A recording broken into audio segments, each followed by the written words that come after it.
आपदामपहर्तारं दातारं सर्वसंपदां लोकाभिरामं श्रीरामं भूयो भूयो नमाम्यहम्।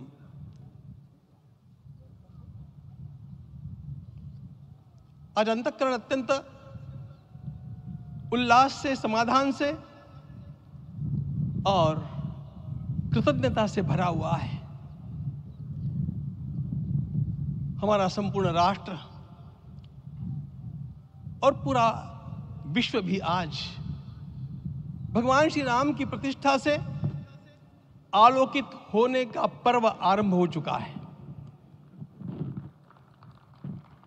यह केवल एक मंदिर में एक मूर्ति की प्रतिष्ठा नहीं है, यह इस देश की अस्मिता, इस देश का स्वाभिमान और इस देश का आत्मविश्वास, इसकी प्रतिष्ठा है।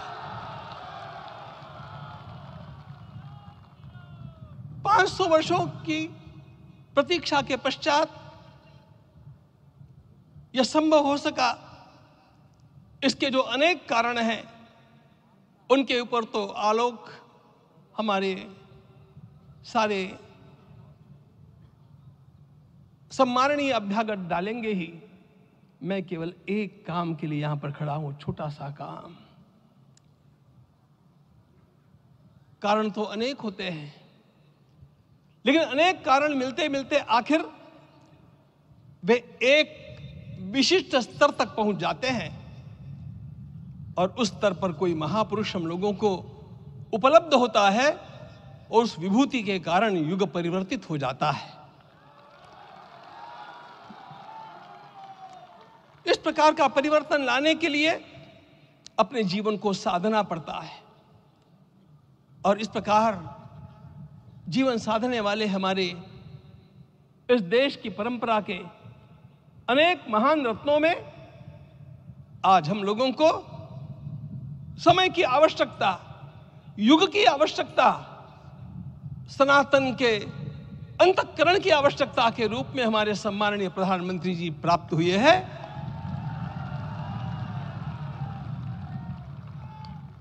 यह केवल इस देश का नहीं, यह संपूर्ण विश्व का सौभाग्य है कि आज एक ऐसा राजदर्शी हम लोगों को प्राप्त हुआ।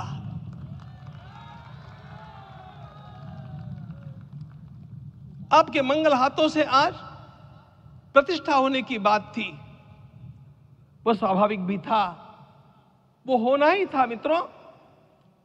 लेकिन मुझे इस बात का आश्चर्य हुआ जब मुझे लगभग 20 दिन पूर्व समाचार मिले कि माननीय प्रधानमंत्री जी को इस प्रतिष्ठा के लिए स्वयं अपने लिए क्या क्या अनुष्ठान करके सिद्ध करना चाहिए, स्वयं को उसकी नियमावली आप लिख करके भेजें।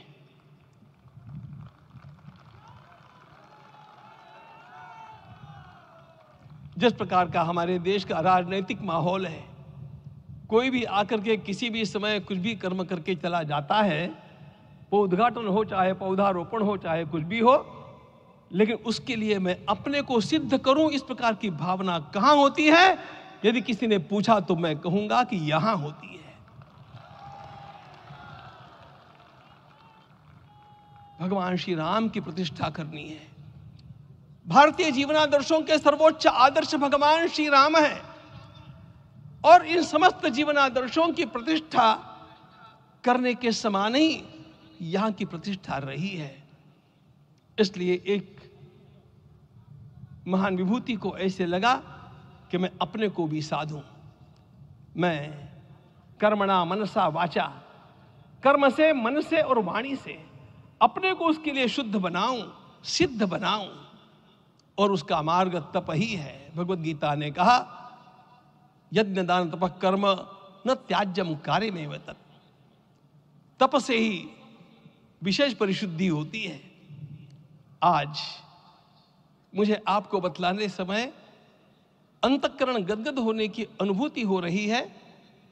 मैंने तो कहा था, हम लोगों ने महापुरुषों से परामर्श करके लिखा था, आपको केवल 3 दिन का उपवास करना है।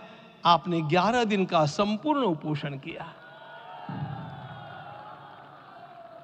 हमने 11 दिन एक भुक्त रहने के लिए कहा था, उन्होंने अन्न का ही त्याग कर दिया। महाभारत में कहा गया है अनशन यह सबसे बड़ा तप है, अनशन। और उसको उनके जीवन में साकार होते हुए मैंने केवल देखा नहीं, मैं थोड़ा तार्किक हूं। आपकी परम पूजनीय माता जी से मिलकर के मैंने उसको रिकन्फर्म भी किया था कि आपका ये अभ्यास 40 वर्षों का है। ऐसा तपस्वी कोई राष्ट्रीय नेता प्राप्त होना यह सामान्य बात नहीं है। वे इन दिनों में हमने कहा था कि आपको विदेश प्रवास नहीं करना चाहिए, क्योंकि सांसर्गिक दोष भी आते हैं।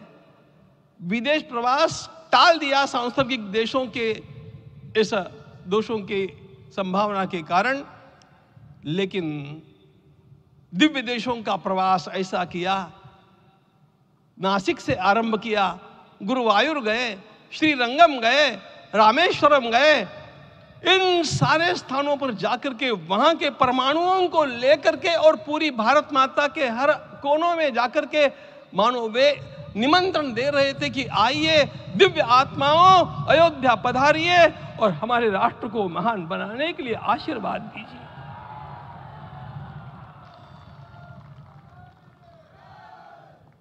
हमने केवल कहा था 3 दिनों तक आपको भूमि शयन करना चाहिए। 11 दिनों से आप भूमि शयन कर रहे हैं। इस कड़कड़ाती ठंड में इस प्रकार का शयन करना, मित्रों, ब्रह्मा जी ने सृष्टि को निर्माण किया। उस समय उन्होंने एक शब्द को सुना था। भारत की संस्कृति का सबसे मूल शब्द है तप, तप इति। हमारे पूज्य गुरुदेव के गुरुदेव परम गुरु कहा करते थे, कांची के परमाचार्य जी महाराज, तपश्चर। मैं जब भी उनसे मिलता था वे कहते थे तपश्चर। आज तप की कमी हो गई है और उस तप को हमने साकार आप में देखा। मुझे इस परंपरा को देखते हुए केवल एक राजा याद आता है जिसमें यह सब कुछ था, और उस राजा का नाम छत्रपति शिवाजी महाराज। छत्रपति शिवाजी महाराज। मित्रों, लोगों को पता नहीं है शायद, वे स्वयं जब मल्लिकार्जुन के दर्शन के लिए श्रीशैलम के ऊपर गए, 3 दिन का उपवास किया, 3 दिन शिव मंदिर में रहे, और महाराज ने कहा कि मुझे राज्य नहीं करना है, मुझे संन्यास लेना है, मैं शिव जी की आराधना के लिए जन्मा हूं, मुझे संन्यास लेना है, मुझे वापस मत ले जाइए।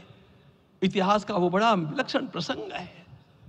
उस प्रसंग में उनके सारे ज्येष्ठ मंत्रियों ने उनको समझाया और लौटा करके लाया कि यह भी आपका कार्य भगवत सेवा ही है। आज हम लोगों को उसी प्रकार के एक महापुरुष ऐसे प्राप्त हुए हैं जिसको भगवती जगदम्बा ने स्वयं हिमालय से लौटा करके भेज दिया कि जाओ भारत माता की सेवा करो। तुम्हें भारत माता की सेवा करनी है। मैं अपने को कभी श्रद्धा रखने के बारे में भावुक नहीं पाता हूं, लेकिन कुछ स्थान ऐसे होते हैं जहां पर आदर के साथ अपना मस्तक अपने आप झुक जाता है। ऐसा एक स्थान हम लोगों को उच्च पदस्थ इस राजर्षि ने जब दिखाया तो मुझे छत्रपति शिवाजी महाराज के गुरु समर्थ रामदास स्वामी महाराज की याद आ गई।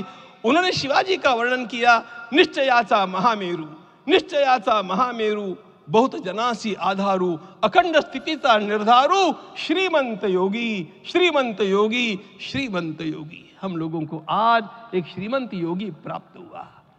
आज मैं यहां पर केवल इसलिए खड़ा हूं कि इतने तपस्या के पश्चात इन सारे महात्माओं की अनुमति लेकर के और उनके आशीर्वाद लेकर के उनका यह तप पूर्ण करने के लिए, उसकी सांगता के लिए उनको चरणामृत दिया जा रहा है।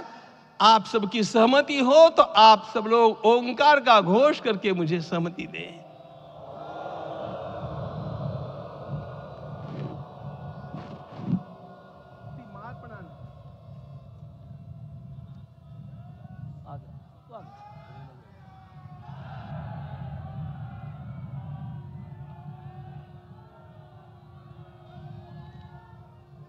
अपना उपवास पूर्ण कर रहे हैं माननीय प्रधानमंत्री जी। 11 दिवसीय उपवास को वो पूर्ण कर रहे हैं।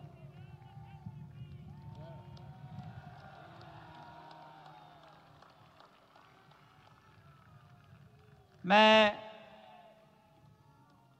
श्री राम जन्मभूमि तीर्थ क्षेत्र के अध्यक्ष पूज्य महंत नृत्य गोपाल दास जी महाराज, मणिराम छावनी अयोध्या के श्री महंत के चरणों में निवेदन करता हूँ आशीर्वचन के लिए।